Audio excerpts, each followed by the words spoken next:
உனக்காக உயிர் கொடுக்கறதுக்கு. உனக்காக என்ன கொடுக்கறதுக்கு? உயிர் கொடுக்கறதுக்கு. அவரு உயிர் கொடுக்கறதுக்கு வந்தாரு. அப்படின்னா அவர் சாவருக்கு வந்தாரு இந்த உலகத்துல.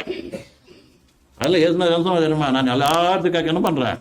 நம்மடா அநேகருக்கு கிரயதனமா என் ரத்தத்தைய கொடுக்கறதுக்கு தான் நான் இந்த உலகத்துக்கு வந்தேன். இந்த இயேசுக்கு மனிதன் எப்பேற்பட்ட மனிதனா இருக்கலாம்?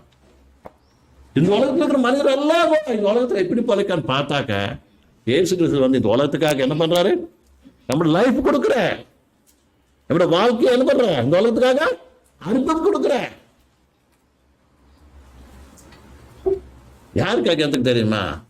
இந்த மனிதர் எல்லாம் கூட எதைத்தே லைஃப் எதைத்தே எதைத்த வாழ்க்கை நினைச்சுட்டு இருக்கிறாங்களோ அது உண்மையான வாழ்க்கை கிடையாது. பிசாசான அந்த காலத்துல கொண்டு போய் என்ன பண்றாரு?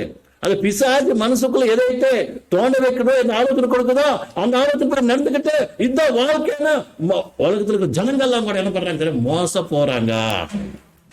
சகோதரி சகோதரன், இந்த உலகத்துல வாழ்க்கை உண்மையான வாழ்க்கை கிடையாது. அசலான வாழ்க்கை ஒன்று இருக்குது. அதான் தேவனுடைய ராஜ்யத்தில் இருக்கிறது. ஹல்லேலூயா.